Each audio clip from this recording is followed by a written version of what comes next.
For almost 20 years, Rayman was one of Ubisoft's most recognisable characters.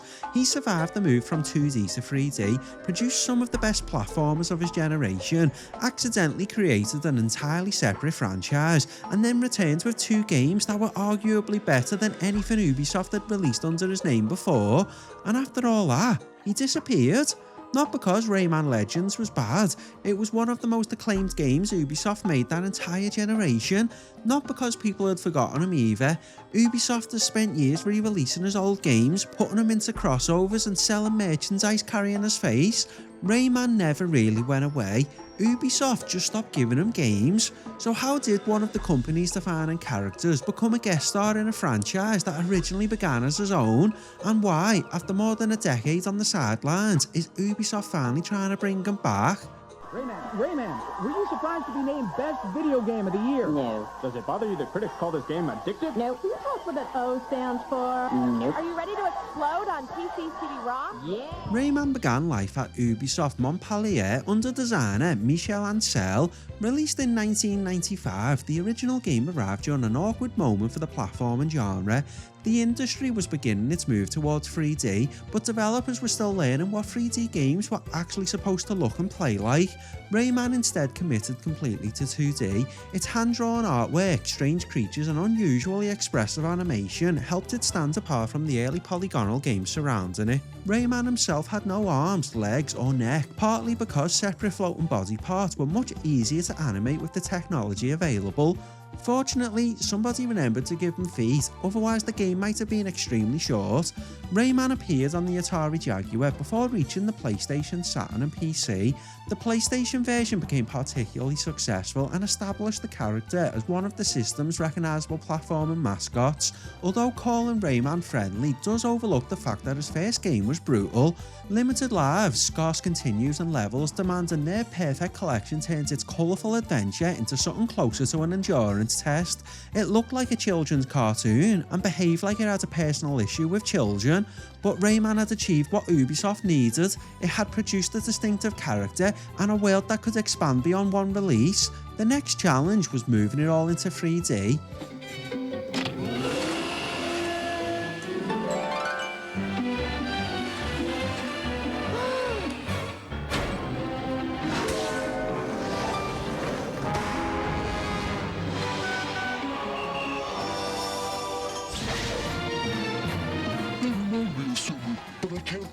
Rayman 2: The Great Escape arrived in 1999 and completely rebuilt the series. Instead of trying to produce the first game with polygons, Ubisoft created a larger 3D adventure with exploration, swimming, flying, combat and cinematic storytelling.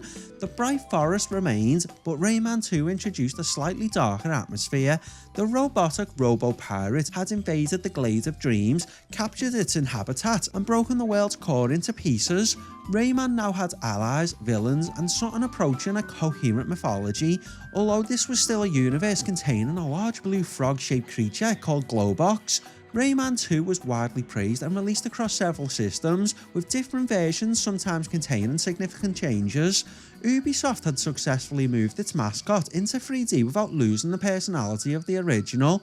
Rayman 3: Hoodlum Havoc followed in 2003. It expanded the combat, introduced temporary power-ups and adapted a more openly comedic tone. The game had celebrity voice actors, sarcastic dialogue and considerably more body fluid humour than anybody probably requested. Rayman 3 reviewed well, but it arrived in a very different market. Platform games were no longer dominated by traditional mascot characters. Grand Theft Auto, Halo, Splinter Cell and increasingly cinematic action games were reshaping what publishers considered a major release. Rayman was still successful, but Ubisoft itself was changing. The company was building franchises such as Prince of Persia, Far Cry and Assassin's Creed, games that could target older audiences, support sequels and grow into much larger commercial properties. Rayman remained valuable, he just no longer represented where Ubisoft believed the industry was heading. Then came the Rabbids.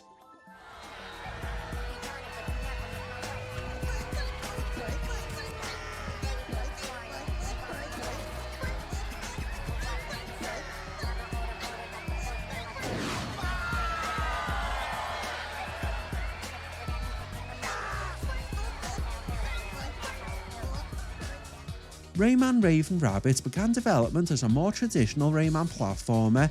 What eventually arrived in 2006 was largely a collection of motion-controlled mini-games built around an army of screaming rabbit creatures. The Rabbids were designed as Rayman's enemies, but they immediately became the main attraction. Their simple designs, loud personalities, and ability to fit almost any comedy sketch made them extremely easy to market. They could invade television adverts, party games, toys, and spin-offs without requiring much explanation. Rayman Raven Rabbids sold well enough to produce several sequels, but Rayman's role steadily decreased.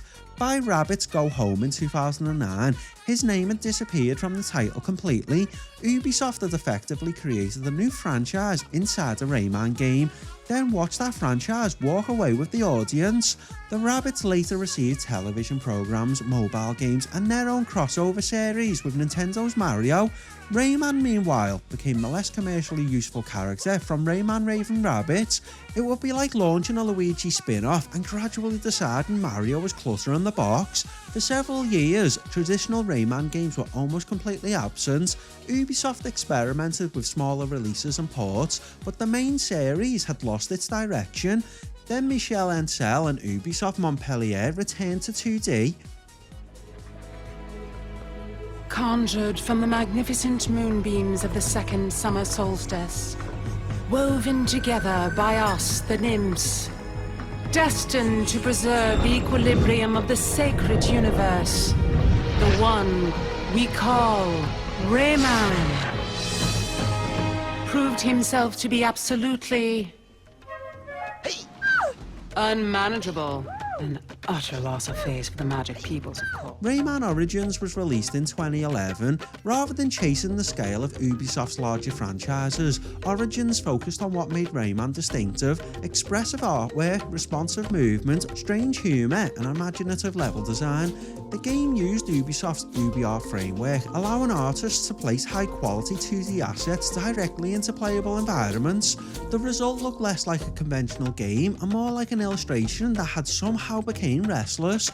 Origins supported 4-player local co-op and transformed Rayman into a faster, more fluid platformer. Characters could sprint through stages, bounce between enemies, and move through levels with an almost rhythmic momentum.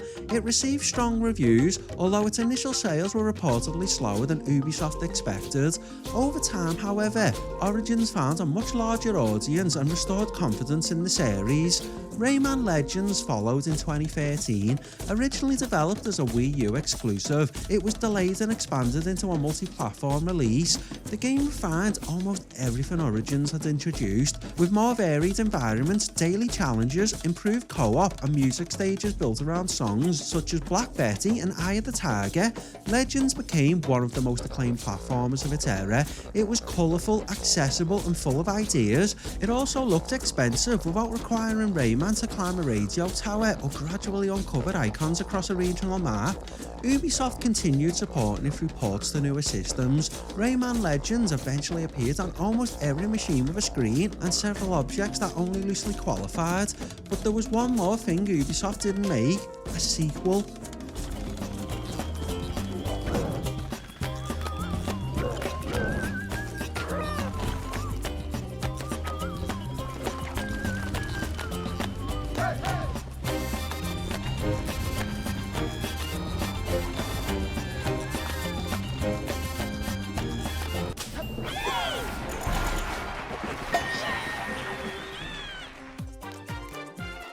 After Rayman Legends, the main series fell silent. There were mobile games, re-releases, and occasional appearances, but no Rayman 4 and no proper follow-up to Legends. For years, the last major new Rayman adventure remained a game released in 2013. This is particularly strange because Rayman had not ended with a failed experiment. Legends was critically successful and continued finding players through later ports. The problem was less about quality and more about scale. By the 2010s, Ubisoft had built its business around enormous franchises. Assassin's Creed, Far Cry, Watch Dogs, The Division and Rainbow Six could support large development teams, downloadable content, recurring spending and long-term engagement, and mostly linear platform games sold once was harder to fit into that model. Even when Rayman succeeded, its likely financial ceiling was lower than Ubisoft's open-world blockbusters. Producing another beautifully animated 2D platformer would still require time, artists and specialist technology, about the same opportunities for season passes or years of post-launch content. There was also the departure of key creative figures. Michel Ancel left the video game industry in 2020, Ubisoft Montpellier moved on to projects including Beyond Good and Evil 2 and Prince of Persia: The Lost Crown, while other teams were assigned to the company's larger brands. The people capable of making another Rayman game had other work, and Ubisoft had found something even more useful in the Rabbids. Mario plus Rabbit Kingdoms Battle combined Ubisoft's characters with Nintendo's biggest franchise and became a major success. Its sequel eventually brought Rayman back through the Phantom Show expansion, but once again, he was appearing inside a spin-off that had replaced him. Rayman had become trapped between two versions of Ubisoft. He was too important to abandon completely, but not large enough to compete with the company's biggest investments, so Ubisoft kept him visible without committing to a full return. It is tempting to explain Rayman's disappearing as Ubisoft simply forgetting one of its best characters. The reality is much more ordinary. Rayman belonged to a type of mid-size release that major publishers gradually stopped prioritising. A new Rayman game did not need the budget of Assassin's Creed, but it also could not be produced for nothing. Its artwork, animation and level design required experienced developers, while its family-friendly platforming placed it against Mario and a growing collection of cheaper independent games. Ubisoft could spend several years creating a polished Rayman sequel, or assign many of those developers to a project expected to generate substantially more money. That decision makes sense on a spreadsheet, it just produces a very strange game catalogue. Rayman Legends demonstrated that Ubisoft could make one of the best-selling platformers in the industry. Rather than building upon it, the company spent the following decade trying to find larger games, longer games, and more profitable ways to keep players occupied. Rayman didn't disappear because the series ran out of potential. He disappeared because potentially the corporate priority was not the same thing.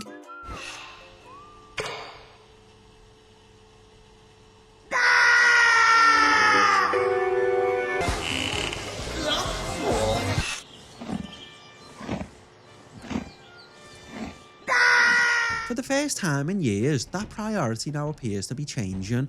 Rayman returns in 2026 with a 30th anniversary edition of the original game, collecting several historic versions alongside prototypes, bonus stages, modern accessibility features, and a documentary about its development. Ubisoft has also announced Rayman Legends Retold, a reimagining of the 2013 game planned for October 2026. Retold rebuilds the adventure with 3D visuals while retaining its side-scrolling structure. It includes expanded story material, new musical stages and additional areas, while an enhanced version of Rayman Origins is also being offered alongside it. That's not the same as finally receiving Rayman 4, it is however more attention than the series has received in over a decade. Ubisoft Montpellier and Ubisoft Milan are involved, connecting Rayman's original home with the studio that helped reintroduce him through Mario and Rabbids. The choice of Rayman Legends also feels deliberate. Ubisoft is returning through the safest possible game, the entry with the outstanding reputation, established level design and years of proven demand. In other words, Rayman's comeback is currently a test. If those releases perform well, Ubisoft has a foundation of something genuinely new. If they don't, Rayman could easily return to cameos, anniversary artwork and waiting patiently behind the Rabbids. But perhaps this is the real reason his disappearance lasted so long. Rayman never suffered from a catastrophic failure. There was no single game that destroyed the series. He was simply left behind as Ubisoft pursued franchises that were bigger, safer and easier to monetize. And now that the company is searching its history for ideas people already care about, the limbless platformer mascot has become useful again. Rayman survived 2D, 3D, the Rabbids and even 13 years without a new mainline game. The only thing he could never quite overcome was Ubisoft deciding what Ubisoft wanted to be.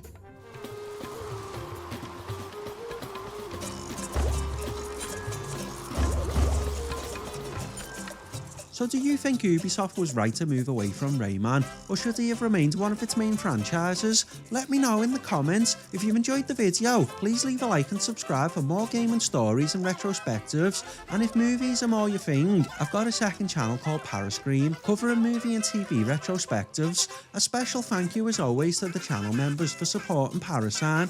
Thanks very much for watching, and I'll see you on the next one.